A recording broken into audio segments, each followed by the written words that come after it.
Nobody talks about this part of downsizing until it's too late. If you've lived in your home for 20, 30, or even 40 years, this may be one of the most important conversations we have about downsizing. Most people think downsizing is about selling a house. It's not. It's about saying goodbye to the place where your children grew up, where holidays were celebrated, where prayers were answered, and where your family became who they are today. And that's why so many families stay in a home years longer than they really want to. Today, I want to talk about the part of downsizing that no one really prepares you for and how you can move forward with peace instead of regret. And if you're a faith-based family in the St. Louis area who's been thinking about downsizing, but you're not sure if you're ready, stay with me. My goal isn't to convince you to move. I simply want to help you think through this decision differently so that when the time is right, you can make it with confidence and peace. Before I help other families through this journey, I always like to share a little about why this means so much to me personally. Over 22 years ago, my husband and I were just beginning our life together. We were excited about our future, but life wasn't easy. My husband was still trying to figure out his career, and shortly after we got married, I found out I was pregnant with our daughter. Money was incredibly tight. In fact, there was a point when our car was repossessed. Imagine preparing to bring a baby into the world and wondering how you're even going to get to the hospital. We didn't have a nursery ready, we had very little money, and we had a whole lot of uncertainty. Those were difficult days, but looking back, I can see that God was teaching us lessons during that season that would shape the rest of our lives. I found a way to start working from home. My husband entered the mortgage industry, and little by little, things started changing. We learned how important it was to make wise financial decisions. We learned how much peace can come from simply having a plan. And we discovered something that I've never forgotten. A house by itself doesn't create security. The decisions we make about our lives, our finances, and our future matter so much more. Those experiences are a big part of why I'm passionate about helping families today, because I know what it feels like when your home carries the weight of your emotions. And that's something I see again and again when families begin thinking about downsizing. One of the biggest misconceptions about downsizing is that people struggle with this decision because they don't want a smaller house. That's usually not the real problem. Most people actually like the idea of having less maintenance, lower utility bills, less cleaning, fewer repairs, maybe no more spending an entire Saturday taking care of the yard, and more freedom to simply enjoy life. Those things sound wonderful. The real challenge is emotional, because when you've lived somewhere for decades, every room can tell a story. You walk down the hallway and remember those little height marks where you measured your children as they grew. You look into the living room and remember Christmas mornings. You walk through the kitchen and remember birthday cakes, Sunday dinners, conversations around the table, and maybe even a few family disagreements. You remember graduations, anniversaries, Bible studies, prayer gatherings, children running through the house, and sometimes you remember people you love who aren't here anymore. So when someone tells you you should just sell the house and get something smaller, it doesn't feel that simple, because you're not just packing boxes. You're sorting through decades of your life, and that can be emotionally exhausting. But here's something I want you to remember. Your memories don't live in your house. They live in your heart. Think about your favorite memories from your home. Maybe it was a Christmas morning when all the kids were together. Maybe it was holding your first grandchild. Maybe it was sitting around the table after Sunday service with people you love. Was that memory special because of the walls? Was it special because of the roof? Was it special because of the square footage? Of course not. It was special because of the people, the love, the laughter, the conversations, the prayers. The home was the backdrop. The people created the memories. And I think that's an incredibly freeing realization, because when you understand that, you realize that you're not leaving your life behind when you move. You're carrying the most important parts of your life with you into your next chapter.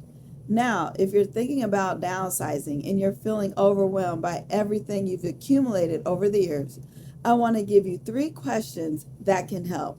The first question is, does this support the life God is calling me to live today? Notice I said today, not 20 years ago, not when your children were little, not when everybody came to your house every weekend. Today. Our lives change, our priorities change, our families change, and sometimes our homes need to change with us. A home that was absolutely perfect for raising 3 children might not be the home you need when those children have families of their own, and that's okay. The second question is, does this bring purpose, joy, or a meaningful memory into my life? If the answer is yes, keep it. Downsizing doesn't mean getting rid of everything you love, but if the answer is no, maybe it's time to allow that item to bless someone else. That's something I think we sometimes forget when we're decluttering. Giving something away doesn't mean it wasn't valuable. It may simply mean it's fulfilled its purpose in your life, and now it can serve someone else. That's stewardship too. And here's the third question. Am I keeping this because I truly need it or because I'm afraid to let it go? That's a harder question because sometimes fear disguises itself as practicality. I might need this someday. My children might want this someday. I've had this for 30 years. But if we're being truthful with ourselves, sometimes we're holding on to things because letting go feels like closing a chapter. And closing a chapter can be scary. But faith reminds us that closing one chapter doesn't mean the story is over. Sometimes it simply means it's time to turn the page.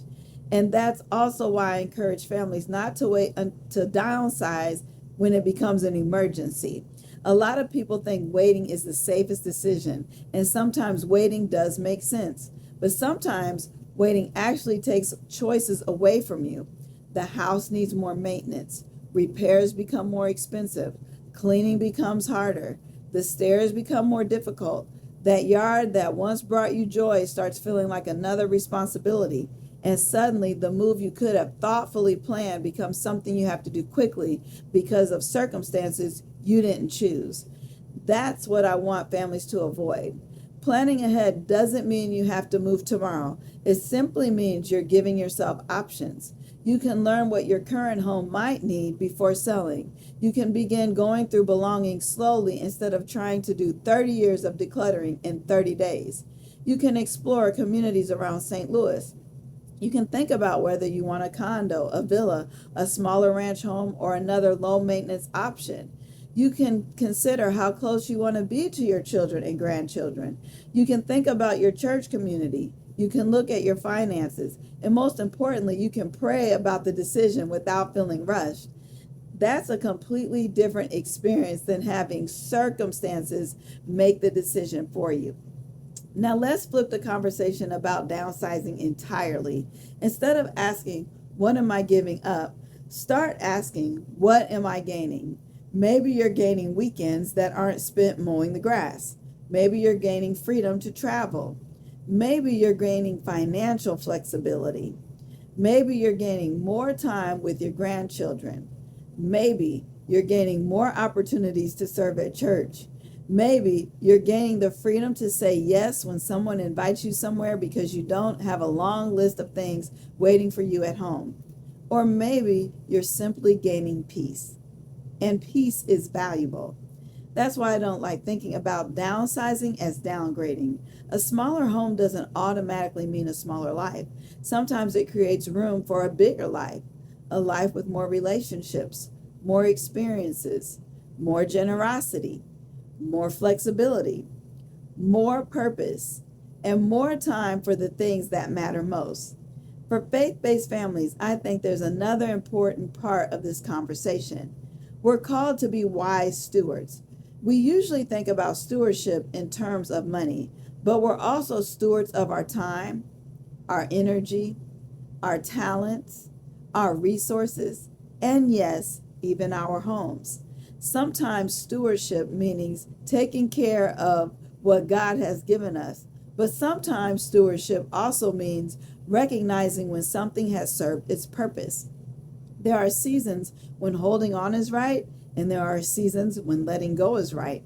The important thing is to make the decision intentionally instead of allowing fear to make it for you. Because ultimately, our treasure isn't sitting inside a closet full of things we've accumulated over 30 years.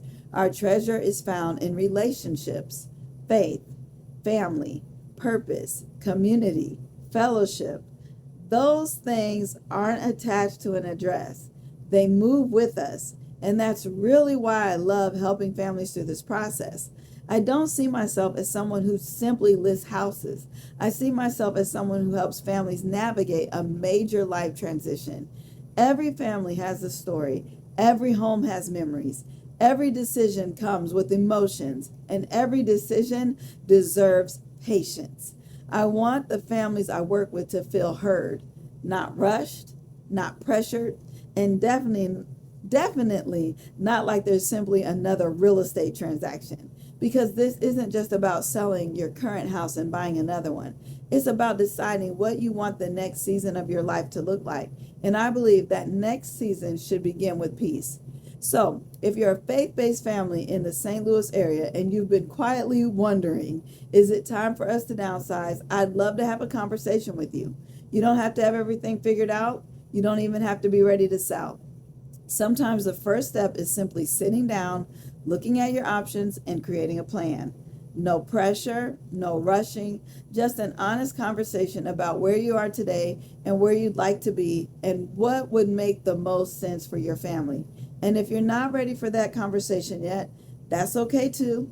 Stay connected with me here.